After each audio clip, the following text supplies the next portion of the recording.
Hello everyone, আশা করছি তোমরা সবাই অনেক ভালো আছো। আমিও অনেক ভালো আছি। আমি তোমাদের মেকআপ আর্টিস্ট শ্রীদে মোয়া। আজকে চলে এসেছি আরেকটা ছোট্ট মিনি ব্লগ নিয়ে। ডেটটা ছিল মে মাসের 27 তারিখ। সেদিন ছিল আমার একটা নেল এক্সটেনশনের কাজ, প্লাস হচ্ছে একটা পার্টি মেকআপের কাজ। তো ক্লায়েন্টের বাড়িতে চলে গেছে, আর গিয়ে কিউট কিউট পুতুলগুলো দেখে খুব সুন্দর লাগছে। তারপরে দেখো, এটা হচ্ছে পায়ে নেল এক্সটেনশন করা হয়েছে। আর দিদি কিন্তু করেছিল জেল এক্সটেনশন। এটা কিন্তু নেল এক্সটেনশন না, এটা কিন্তু নিজের নখেই জেল দিয়ে জেল ওভারলি করা হয়েছে। তো তোমরা যারা যারা করতে চাইছো অবশ্যই কিন্তু বুক করতে পারো।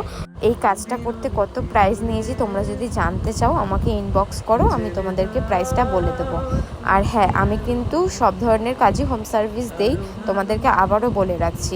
তারপরে ওখান থেকে পায়ে হেঁটে চলে গেছিলাম উদান বিতানে ছিল হচ্ছে আমার পার্টি মেকআপের কাজ। আমাদের সাথে কথা বলতে বলতে দেখো আমি ক্লায়েন্টের ফ্ল্যাটেও চলে এসেছি।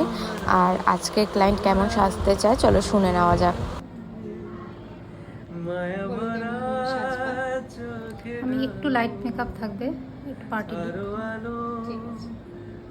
আর এটা হচ্ছে দিদির ফাইনাল লুক।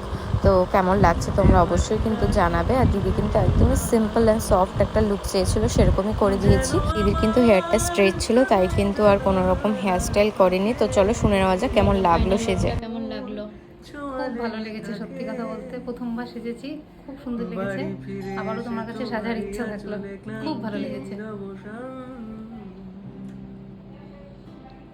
একটু দিকে তোমাকেই ভালো লেগেছে, তাই তোমার দালান জুড়ে। চলো এবার তো আমার কাজ শেষ, এখন আমি বাড়ির দিকে রওনা দিয়ে দিই। তো কেমন লাগলো আজকের এই ছোট্ট মিনি ব্লগটা তোমরা অবশ্যই কিন্তু কমেন্ট করে জানাবে। দেখা হবে নেক্সট ব্লগে, ততক্ষণের জন্য সবাইকে টাটা।